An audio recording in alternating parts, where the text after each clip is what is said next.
Hello दोस्तों, स्वागत है हमारे यूट्यूब चैनल पर। हम लोग एसएससी मैथ के प्रीवियस ईयर के क्वेश्चन सॉल्व कर रहे थे और हम लोग सीख रहे थे बिना पेन पेपर यूज किए कैसे सॉल्व करते हैं या ऑप्शन के थ्रू कैसे सॉल्व करते हैं। तो हम लोग इसमें जो है एसएससी सीजीएल और सीपीओ सीएचएसएल और एमटीएस के क्वेश्चन को इंक्लूड करते हैं। तो चलिए शुरू करते हैं हम लोग वीडियो को। तो ये रहा आपका पहला क्वेश्चन। ये अलजेब्रा का क्वेश्चन है।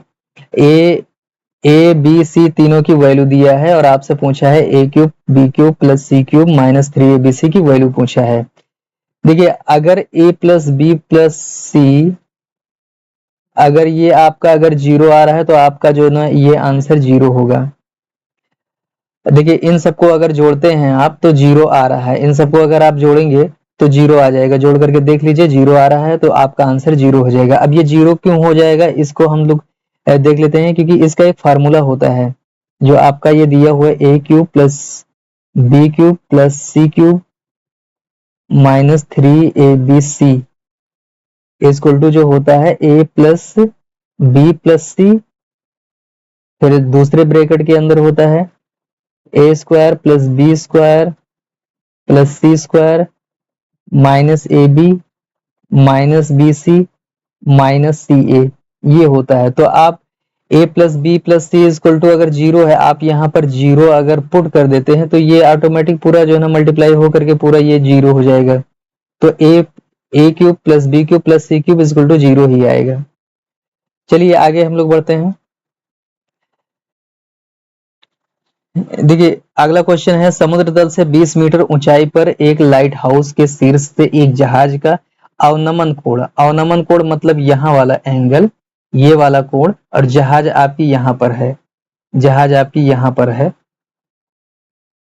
यहाँ पर आपकी जहाज है और जो एंगल बन रहा है ये 30 डिग्री बन रहा है आपका यहाँ से। तो ये कह रहा है अधोभाग से जहाज की दूरी निकालना है, यहाँ से डिस्टेंस इसकी निकालनी है, ये डिस्टेंस निकालनी है। और ये दिया है 20 मीटर दिया है, तो आपको ये निकालना है।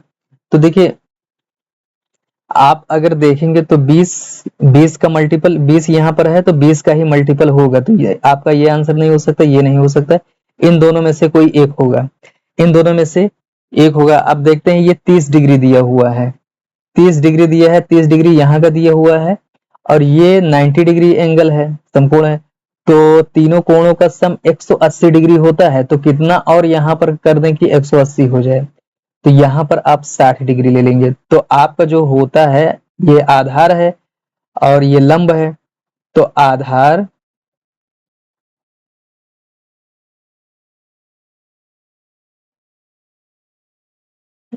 लंब गुणे tan थीटा।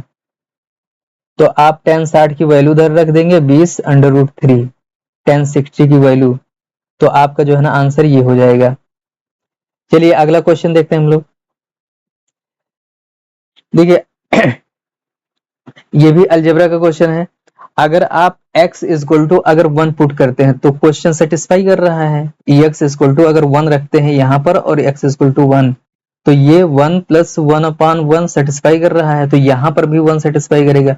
तो ये 2 जो है ना, अगर इसके इक्वल अगर 2 है तो यहाँ पर भी 2 ही रहेगा, चाहे जितनी इसकी पावर चाहे जितनी बड़ी हो, वैल्यू रखने पर वही चीज आएगा। चलिए अगला क्वेश्चन देखते हैं हम लोग। देखिए, एक ट्रायंगल दिया है, ट्रायंगल एबीसी है, तो हम लोग पहले एबीसी नोट कर लेते हैं, ए बी सी। अब फिर कह रहा है डी डी पॉइंट के बारे में, यहाँ पर इंग्लिश वाले उसमें देख लीजिए, डी पॉइंट यहाँ पर है। अब इसको जो दिया है उसको हम लोग देखते हैं। बी इक्वल टू दिया है 70 डिग्री और सी इक्वल टू दिया है 50 डिग्री। आप जानते हैं तीनों कोणों का योग जो है ना 180 डिग्री होता है, तो तीसरे कोण में कितना जोड़ा जाए जो 180 हो जाए, ये 50 और 70 120 हो गया है, तो 60 यहाँ पर और जोड़ देते हैं। ये जो पूरा कोण है बड़ा वाला ये 60 डिग्री हो जाएगा आपका। और पूछा क्या है, बी ए डी, ये वाला पूछा है, ये वाला पूछा है, तो 60 ही अगर हो रहा है तो 30 डिग्री आपका आधा हो जाएगा, यही आपका आंसर हो जाएगा। ठीक, कुछ सॉल्व करने की जरूरत ही नहीं इसमें। देखिए ये जो बता रहा है ना कि ये साइड का जो है ना एक रेशियो और इस साइड का रेशियो अगर बराबर है तो ये एंगल बाइसेक्टर है, आधा आधा हो जाएगा। अगर ये दोनों का रेशियो इन दोनों रेशियो के बराबर है तो ये एंगल बाइसेक्टर है, ठीक है, ये द्विभाजक है। तो आपका आंसर जो है ना 30 का आधा 60 का आधा कर दीजिए, 30 हो जाएगा आपका आंसर। चलिए आगे हम लोग बढ़ते हैं। देखिए अगला क्वेश्चन, देखिए यहाँ पर अगर देखें तो ये कितने डिग्री का यहाँ पर कोण पूछा है, तो ये जो वैल्यू है ये कितने की इक्वल है, सेक 60 की डिग्री है, सेक 60। तो a इज इक्वल टू अगर 60 डिग्री अगर हम लोग रखते हैं तो ये 2 हो जाएगा, अगर यहाँ पर 60 रखते हैं तो 2 हो जाएगा। आपका जो आंसर हो जाएगा वो 60 डिग्री हो जाएगा। आंसर आपका 60 डिग्री। 60 डिग्री पाई में कितना होता है, पाई में होता है पाई अपॉन 30, ठीक, पाई अपॉन 30 होता है। अगर आप देखिए जहां पर ए लिखा हुआ है वहां पर आप 60 डिग्री पर अगर पुट कर देंगे तो आपका जो है ना ये क्वेश्चन सेटिस्फाई हो रहा है। आपका जो है ना आंसर आपका ए ऑप्शन हो जाएगा 60 डिग्री। चलिए अगला क्वेश्चन देखते हैं हम लोग। अगला क्वेश्चन थोड़ा टेक्निकल है, इसको शॉर्टकट में हम लोग देखेंगे। देखिए इन संख्याओं में प्रत्येक में कौन सी संख्या जोड़ी जाए जिसमें परिणामी समान अनुपातिक हो जाए। तो इसका मतलब, इसका कहने का मतलब है, जो पहले हम ओरली समझा देते हैं क्या कहने का मतलब है। 4 प्लस अगर x सब में जोड़ते हैं तो ये इसका अनुपात और इसका अनुपात बराबर हो जाएगा, सब में जोड़ना पड़ेगा 24 प्लस एक्स। अब आप इसकी वैल्यू निकाल लेंगे, x की वैल्यू निकाल लेंगे, x की वैल्यू ही आपका आंसर हो जाएगा। लेकिन इसमें बड़ा कैलकुलेशन है, इतना करने से अच्छा है आप इनका अंतर और इनका अंतर पहले देखिए। हम एक अलग ट्रिक बता रहे हैं। इनका अंतर देखिए, इनका अंतर देखेंगे तो ये 6 हो रहा है और इन दोनों का अंतर 12 हो रहा है। तो ये इससे कितना ज्यादा है, ये 1 है तो ये दुगुना है उसका, ठीक, ये अगर 1 है तो ये दुगुना है उसका, 6 दूनी 12। तो यहां पर जब आप देखिए 4 में से आप अगर x घटाते हैं, ठीक, तो ये इक्वल कब होगा, समान अनुपातिक कब होगा, जब आप जो है ना 12 में से x को घटाएंगे। लेकिन ये इस साइड वाला दोगुना है तो आप इसको दोगुना करिए और इसको जो है ना 1 से मल्टीप्लाई करिए, जो यहाँ पर आप लिए थे, ये जो रेशियो आया था इसी को आपको कर दीजिए। तो देखेंगे आप तो ये हो जाएगा 4 दूनी 8 हो जाएगा, माइनस 2x हो जाएगा और इधर 12 माइनस x हो जाएगा। आप इसको इधर लेके आएंगे तो x जो है ना बचेगा और ये इधर जाएगा तो आपका हो जाएगा 4 8 4 12। आपका जो आंसर हो जाएगा डी ऑप्शन हो जाएगा।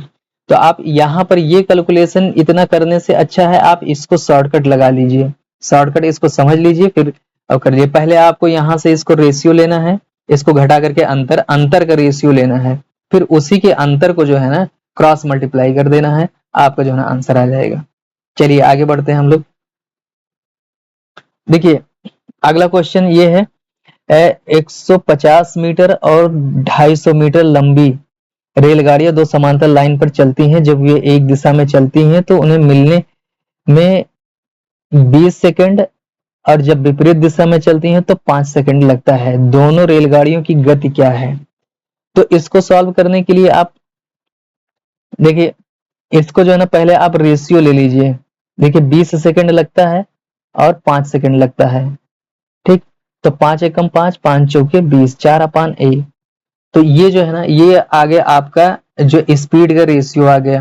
लेकिन देखिए जब ट्रेन चलती है, ट्रेन दोनों ट्रेन है तो जब अपोजिट डायरेक्शन में चलती है तो x प्लस वाई होता है और जब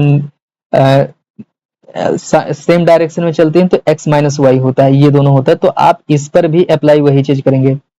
तो अप्लाई क्या करेंगे 4 + 1 और 4 - 1, तो ये हो जाएगा 5/3। तो आपके जो रेशियो है, जो स्पीड का रेशियो S1 और S2 स्पीड का रेशियो दोनों ट्रेनों के स्पीड का रेशियो 5/3 होगा। तो 5/3 इसमें से न ये बन रहा है, 5/3 ये केवल बन रहा है, ये भी नहीं बन रहा है, ये भी नहीं बन रहा है। अगर इसको आप 50 और 30 को अगर आप चेक करेंगे तो 5/3 रेशियो बन रहा है, जो रेशियो बन रहा है वही आपका आंसर हो जाएगा। इन सब की कोई जरूरत ही नहीं है, आप बस इसको लीजिए इन दोनों का रेशियो लीजिए, फिर कंपोनेंटो डिवाइड इंडो लगा करके आप इस फॉर्मेट में चेंज कर लीजिए। इस फॉर्मेट में जब आप चेंज कर लेंगे तो आपका रेशियो निकल के आ जाएगा। रेशियो आप चेक कर लीजिए इसमें से, ऑप्शन में से, कुछ ज्यादा करने की जरूरत ही नहीं। चलिए आगे हम लोग देखते हैं अगला क्वेश्चन। हाँ, तो हम लोग अगला क्वेश्चन देखते हैं। अगला क्वेश्चन करंट से रिलेटेड है, थर्ड एंड इंडिसेस से है। तो हम लोग इस क्वेश्चन में थोड़ा मिस्टेक है, ये जो 149 के ऊपर अंडर रूट लगा हुआ है ये पूरे पे नहीं है, केवल 49 के ऊपर ही है। इसको आप यहाँ से हटा दीजिए, ये केवल 49 के ऊपर लगा हुआ है। चलिए इसको हम लोग सॉल्व करते हैं। 125 का जब आप घनमूल लेंगे तो इसका घनमूल जो आपका आएगा वो आएगा 5। तो 5 और 3 8 हो जाएगा। 8 का जब आप घनमूल लेंगे तो ये आपका घनमूल आएगा 2 आ जाएगा। इतने के इक्वल आपका आ गया 2, इतने का इक्वल आ गया 2। अब यहाँ पर इसको देखेंगे तो ये केवल 49 के ऊपर अंडर रूट लगा हुआ है। तो देखिए ये जो क्वेश्चन यहाँ पर जो बचेगा ये आपका बचेगा 49 प्लस इधर का इतने पूरे का 2 आ जाएगा। तो जब आप इसका जब वर्गमूल लेंगे तो ये हो जाएगा 7 प्लस 2 हो जाएगा 9 अंडर रूट 9।